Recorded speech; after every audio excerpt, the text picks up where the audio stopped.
I would like to express our special thanks to today's head table sponsor, Marsh Canada Limited, represented here by Jim Abernathy. Thank you for joining us today and for your support. With us today is also a table of students from Father John Redmond Catholic Secondary School. Students, please stand so we can welcome you.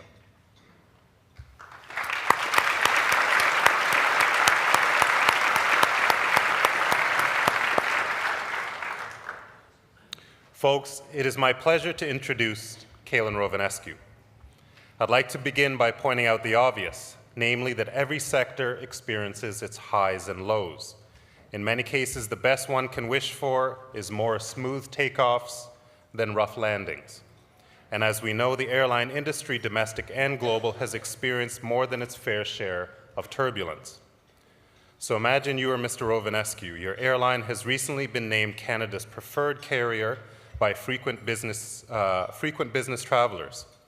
Torontonians are singing your praises because they can now fly nonstop to the Big Easy any day of the year. And you are getting ready to announce that third quarter operating income is 381% higher than the same period last year. You casually check your email only to discover how quickly a Halloween mask can burst a guy's balloon. Air Canada needs a steady hand at the wheel, a captain who knows how to keep his eyes on the road, or the horizon as it were. And by all accounts, Calin Rovinescu is that kind of CEO. A seasoned executive and strategist, Mr. Rovinescu has been credited with many of Air Canada's positive strides of late, employing 26,000 Canadians flying to over 170 destinations from 60 Canadian communities and serving over 32 million customers annually. Air Canada is enjoying spikes in public opinion and profitability that had evaded the national icon for years. And now, a year and a half after returning to Air Canada as President and CEO, Mr. Rovinescu has a big vision for Toronto.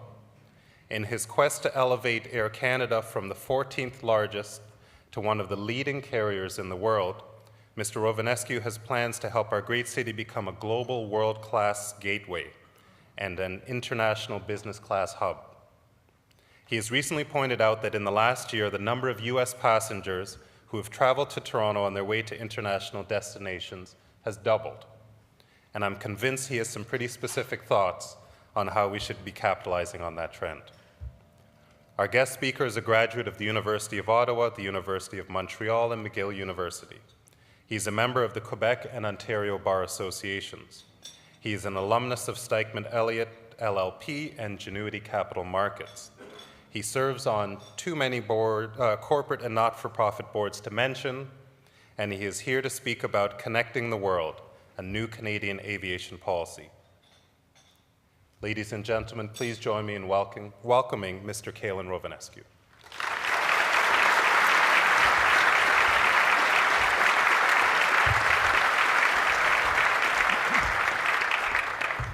Well, with all that research that Nick did here, I think he sort of covers half my speech. Any questions? I am, given the nice weather outside, I thought that I would follow the tried and tested miniskirt rule. Long enough to cover the essentials, but short enough to keep your attention. So. We'll look to see if I can get this through in half an hour and convince you that Toronto actually has some enormous opportunities right now if we play our cards correctly.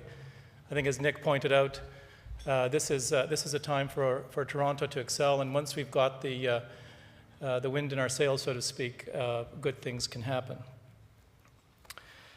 I know most of you are familiar with Air Canada, and in fact, when I look at a room like this, I wonder how many companies, how many businesses have the privilege of saying that somebody, most people in this room have been customers of ours at some stage in the last 12 months. I mean, that is a unique privilege that Air Canada enjoys. It's one that I take extremely seriously, and the management team that works at Air Canada is mindful of the privileged place that we occupy in so many parts of this country. People, despite the fact that Nick did his homework, people are often surprised when I quote some statistics relating to our company, and they don't fully appreciate the breadth and scope of our operations here in Toronto and on a network-wide basis. Air Canada is the 15th or 14th, depending on which day you look at, 14th or 15th largest airline in the world based on traffic, and there are almost 1,000 airlines in the world. So stop and ask yourself how many 15th or 14th largest anythings are there from Canada, and the answer is not that many. Significantly, we've grown to this size, even though Canada is, of course, only about 36th in terms of population. So as a nation, we certainly punch above our weight in aviation. Each day, we operate more than 1,300 flights, which equates to an Air Canada flight taking off somewhere every minute of every day. We have 26,000 employees stationed on 5 continents throughout the world, and nearly $11 billion now in annual revenue. In the course of a year, 31 or 32 million people, virtually the entire population of Canada, walk through our aircraft doors. On a typical day, we can fly the equivalent of the entire population of the city of Guelph and their baggage.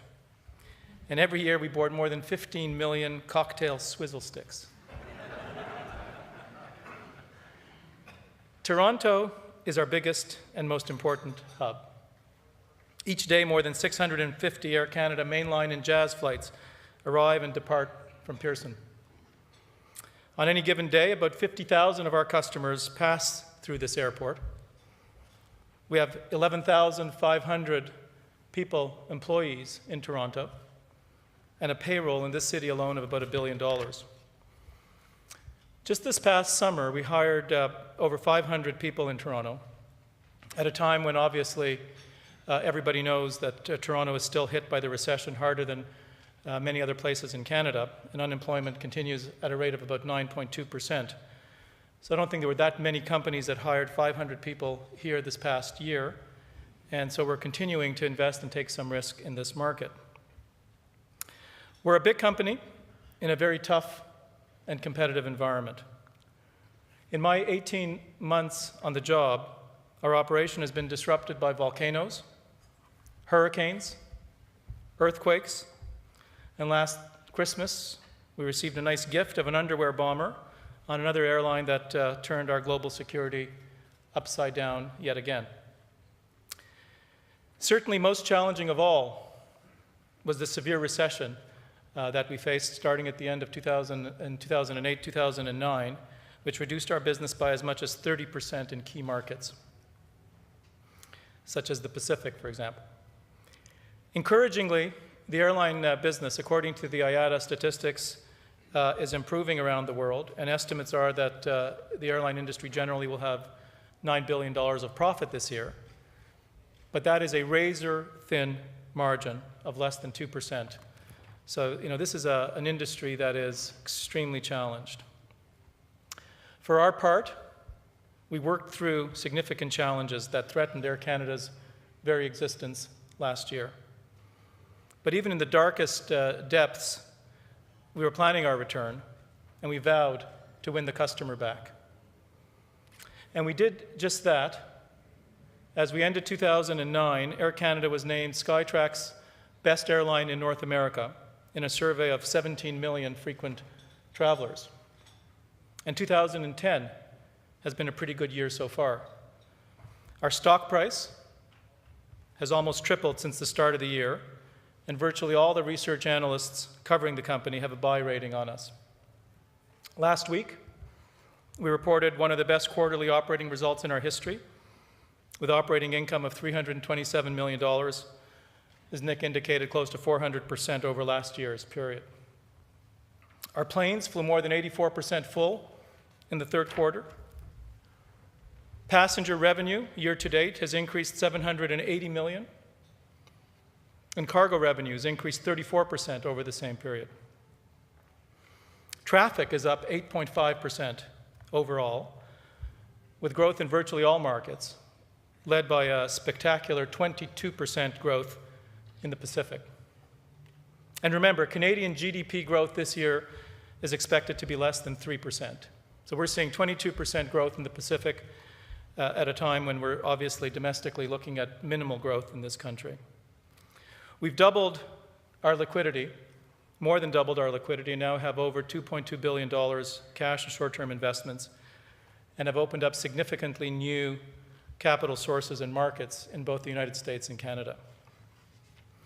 Now, these achievements did not happen by chance. They are the direct result of very hard work by 26,000 people, of whom I am very proud. I'm also proud of the strong leadership and responsibility shown by our 5 Canadian unions as we worked through the challenges of 2009.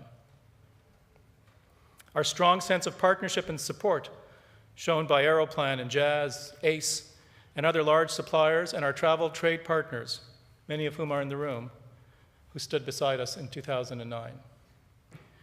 Now, as any of you who work or have worked in a large organization would know, it's not always easy to get everyone working in the same direction towards a common goal, especially in the kind of business that we are in. An airline is a 24/7 business with reliance on aircraft and engine manufacturers, maintenance, repair, and overhaul shops, IT, screening, security, international language and training issues, etc., etc., etc. But you have to start somewhere, so we started by identifying a small number of key priorities that we were determined to tackle, and by relentlessly focusing on them. Let me just recap these briefly before we get on to Toronto. We have a cost transformation program that is aimed at achieving $530 million in sustainable annual cost and revenue improvements by the end of 2011. And we are right on track, having already achieved our $300 million improvement this year. We have committed to our shareholders, however, that we will maintain the discipline, including not succumbing to the temptation to add new aircraft to our fleet unless and until we have a compelling business case and a cost structure to do so. With respect to customer service, we're playing to our strengths rather than viewing our legacy as a weakness. You know, Air Canada is 70 years old, and people viewed that as a difficult challenge for us. But we're viewing the strengths of Air Canada rather than trying to convert ourselves into something that we cannot be, which is a low-cost producer that is rushing towards the bottom. We are therefore actively transforming the way we engage our customers, with particular emphasis on our premium business product, on the services we offer, and our reputation for safety and reliability. Thirdly, we're changing the very culture at Air Canada. Significant progress has been made towards becoming a more welcoming, entrepreneurial, and nimble company. In addition to our Best Airline in North America award, I think this is what Nick was alluding to, an Ipsos Reid Business Traveler survey last month found we are now the favored airline of 71% of business travelers in Canada. Fourthly, we're building on our position as one of the world's leading international carriers, and this is where Toronto comes in. Along with Canada's advantageous geographic location, Air Canada has a vast network supported by a wide array of bilateral authorities that enable us to fly virtually anywhere in the world. More than this, we're a founding partner of the 27-member Star Alliance, the largest airline alliance of its kind in the world. Through Star, we can seamlessly connect passengers with carriers that fly to nearly 1,200 airports in 180 countries. And this connecting traffic drives both growth and profitability. Already this year, despite the challenges of the recession, we've added new flights to Copenhagen, Brussels, Barcelona, Athens, and Geneva.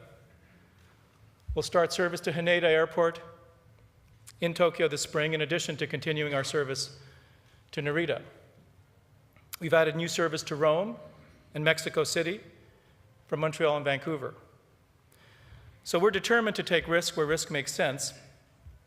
We've also increased capacity to Asia dramatically year over year, and now fly nonstop daily from both Toronto and Vancouver to Beijing, Hong Kong, Shanghai, and Tokyo. As mentioned, our Pacific traffic is up 22%, and this past summer we flew 70 times a week on 10 routes between Canada and the 5 major Asian cities. Put another way, and this from the background that I came from, this was significant for me, based on capital deployment, we deploy more than $2 billion in aircraft exclusively to our Asian routes. Imagine any Canadian manufacturer building a $2 billion factory in China. That would be a big deal. Everybody would be clapping and congratulating. Well, we spend $2 billion exclusively in Asia. Aviation services are different, of course, from bricks and mortar, but the financial commitment in equipment is meaningful and is the same.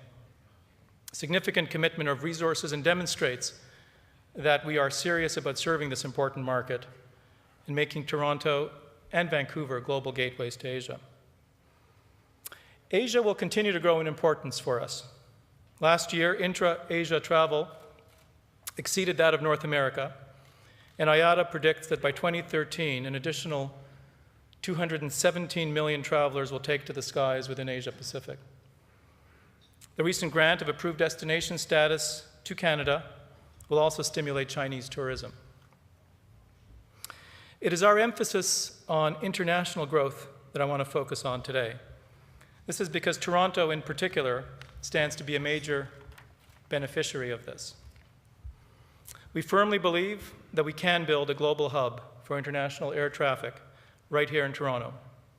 This can be our chance and Canada's chance to shine on the global stage, to play in the truly big leagues. The global marketplace is increasingly becoming a battle of international hubs. And as the industry increasingly channels traffic through these select hubs, we see massive opportunities for Toronto. The GTAA, the authority that oversees Pearson, has made many significant improvements, including terminal investments. This has enabled us to concentrate all our operations and those of our star partners under a single roof, thereby facilitating transfer traffic. Connections are now seamless, and crossing international borders is as easy as transiting from a domestic to an international flight. Among other things, Toronto has a fantastic geographic advantage.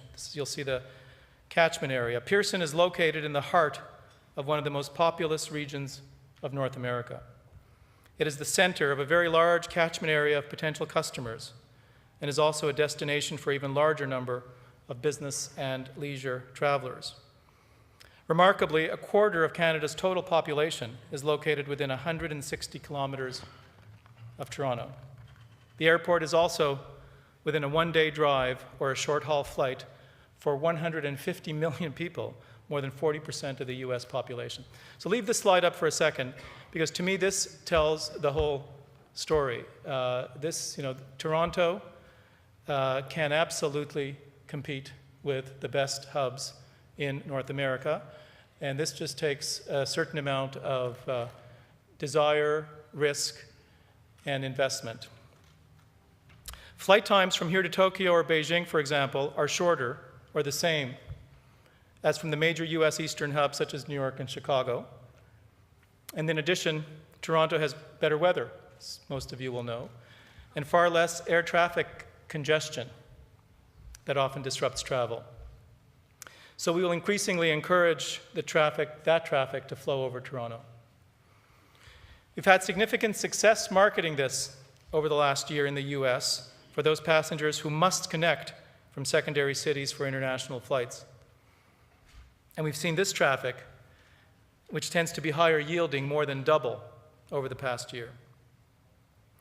This growth is also partly due to our new revenue sharing alliance that we call A++ or Atlantic++ with our partners Lufthansa and United, which now also includes Continental Airlines post their merger. We sell seats on the other as if we were de facto one large airline with one single network.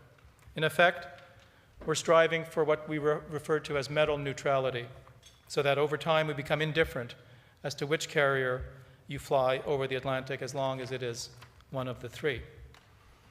Earlier this month, we announced a similar venture in the Canada-US transborder market with the newly merged United, subject to obtaining regulatory approvals. We believe this agreement can be transformative. While we fly to 59 US cities, United flies to 210 US airports. So you can easily see how this will broaden the range of routings and destinations we'll now be able to offer our customers. But in order for Air Canada and Canada to capitalize on the advantages and potential that Toronto has as a global hub, we as a country need to recognize with certainty and conviction that the airline industry is indeed a powerful engine of economic growth, in the same way that several other countries, especially emerging economies, have. To this end, I have been saying publicly for some time now that we need to amend the policy framework around our industry to make Canadian airlines more competitive with carriers around the world. And that means adjusting rates and charges and overall policies for airports, rail infrastructure, air navigation, security, fuel excise taxes, income taxes, trade policies, etc. Air Canada is recognized as the best airline in North America, and to my thinking, there's no reason why, in the right environment, it cannot truly become a champion on a global scale. Economists tell us that transportation is one of the 4 sectors that are vital to our economy, along with finance, telecommunications, and natural resources. There is a well-documented correlation between air connectivity and economic growth. So any disincentive to travel effectively destimulates the economy. At a time when all countries are looking to promote competitiveness and economic growth, to find the next wave of so-called stimulus programs, enhancing the competitiveness of air travel should be a preferred way to achieve these twin goals. Airlines in general are at the center of the air transport industry. They are the focal point in an important value chain, globally and nationally, which includes feeding directly or indirectly these industries: manufacturers of airframes, engines, and mechanical systems; aviation services such as aircraft leasing, maintenance, fuel, insurance; airports, catering and in-flight services; air navigation services; hotels, restaurants, car rental companies, travel agents and tourism companies; the cargo industry, etc., etc., etc. So we feed an awful lot of industries. And according to a recent independent study for the National Airlines Council, the air transport industry directly generated $6.5 billion of Canada's GDP in 2009. The total GDP impact for the industry is estimated at about $12 billion. And once the aggregate economic impact, which economists like to include direct, secondary, and so-called catalytic economic drivers, are taken into account, according to this study, that impact exceeds $35 billion in GDP. Air Canada's own contribution is estimated at slightly more than 50% of the Canadian industry, including that of foreign airlines operating here. So I think, hopefully you will agree, and I will certainly argue that this is an industry that we as a country ought to be paying attention to. Outdated policies respecting aviation that originated with previous governments not only hobble airlines, but frankly, the entire country and the economy in this global environment. Even before the 2008 report called Compete to Win by the Competition Policy Review Panel that was chaired by Red Wilson, there was a lot of debate around whether or not it is desirable in Canada to nurture so-called global champions. We saw this debate again with the recent takeover attempt of Potash Corporation. In my view, Canada needs to be much more strategic as to maintaining corporate or global champions in industries that are core drivers for our economy, such as natural resources, transportation, telecommunications, and finance. As I've said before publicly, we cannot be Boy Scouts running around in short pants when it comes to global competitiveness, especially when we see what other countries are doing. Let me tell you, there is no such debate in Singapore as to whether or not to develop Singapore into a global trade hub or to nurture a global champion out of its pool of companies in such sectors as energy, metals, commodities, consumer and industrial products, or airlines. There's no such debate in Korea with respect to, say, Samsung.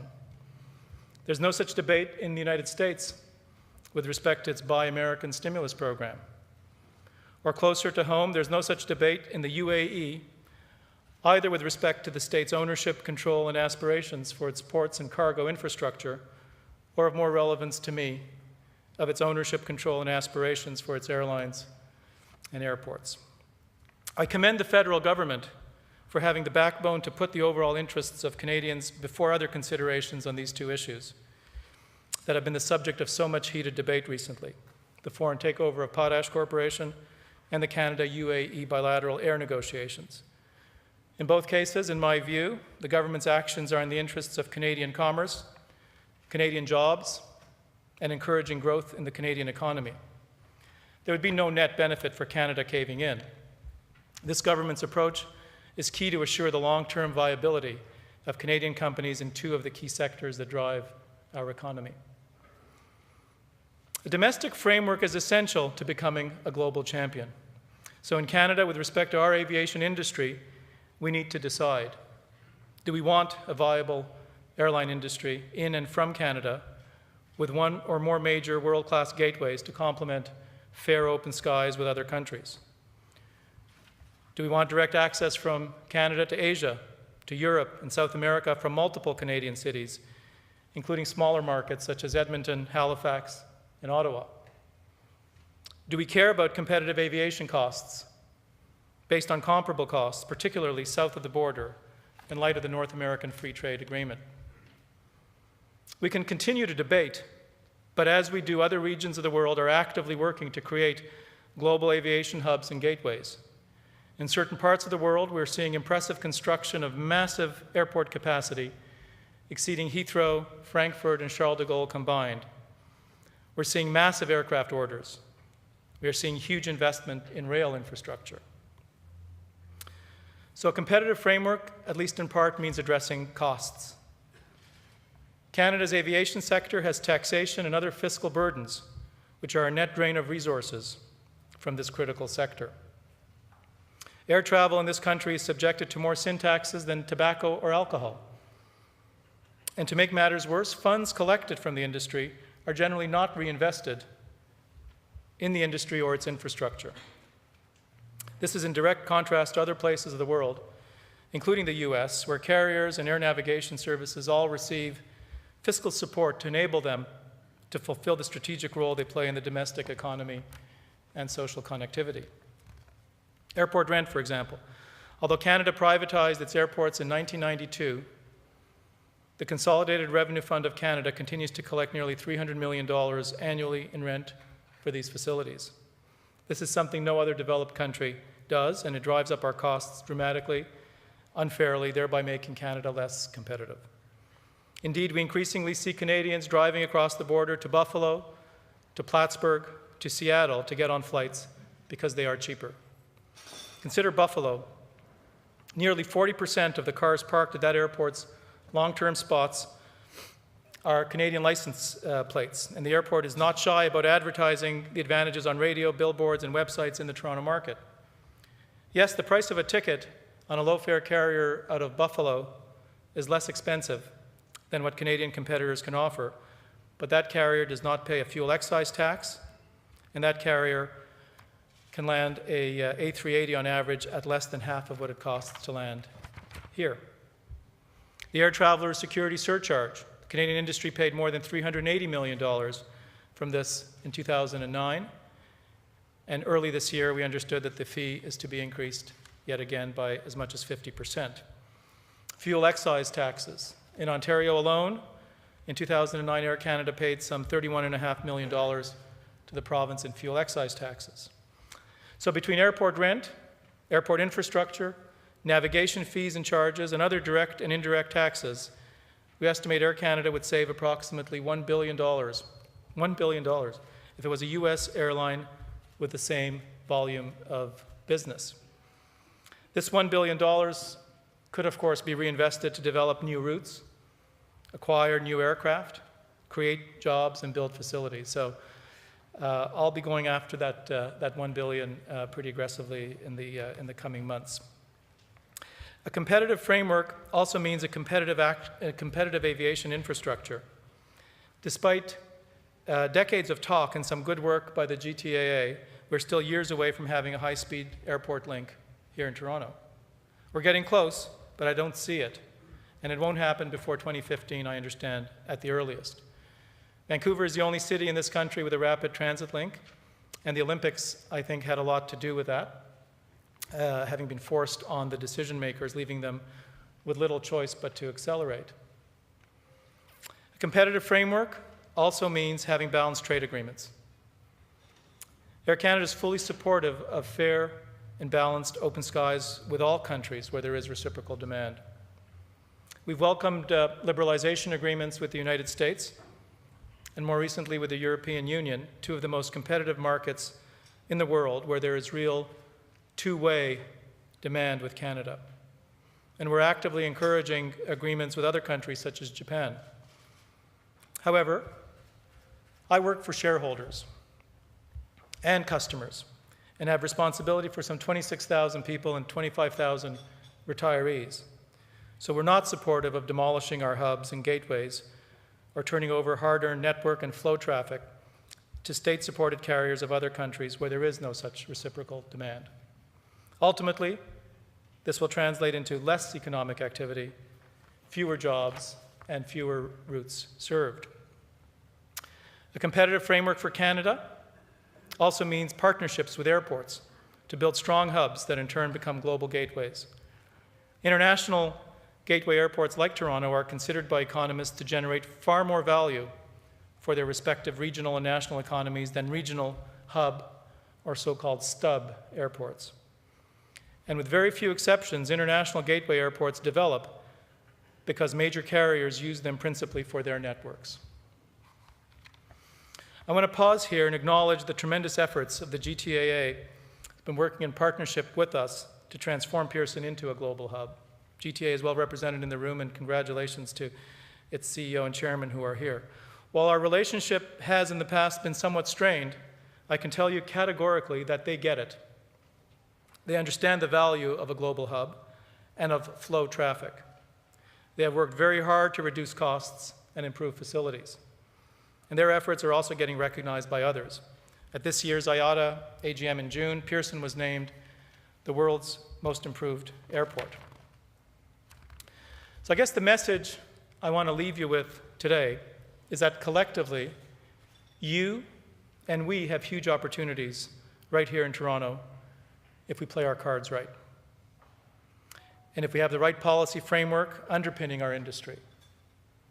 We have the very best airline in North America with our major hub right here in Toronto. At Pearson, we now have a fantastic facility from which to operate. Toronto is strategically situated from a geographic point of view to truly compete with the other global hubs of the world, such as Atlanta, Chicago, and Detroit. We have strategic alliances that will support new nonstop routes. We have aircraft on order that will make new nonstop routes viable. And this hub is already a major contributor to the local economy and a strong driver of jobs and spin-off activities. It also has significant further potential upside. And above all, I can tell you that Air Canada is developing the mindset, the culture, and the capabilities to win on a consistent, sustainable, and globally competitive basis. So with that, thank you very much. It was a pleasure speaking to all of you today, and I look forward to seeing you on our airplanes. Thank you.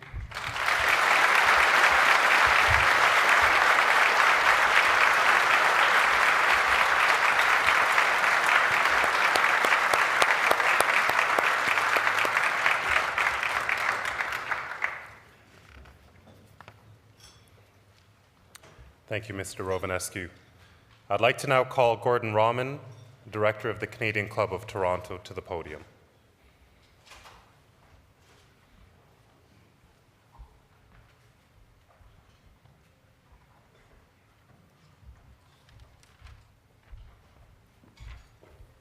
Ladies and gentlemen, the most rewarding aspect of events such as these is the opportunity to hear from firsthand from visionary Canadians about matters of significance.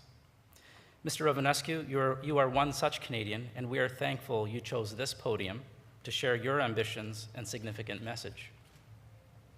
There's no question that Toronto is open for business. As international cities go, cities that are ready and able to host the world and facilitate global prosperity, there are few that can compare. We applaud and welcome your leadership as we strive to put our strategic attributes to best use.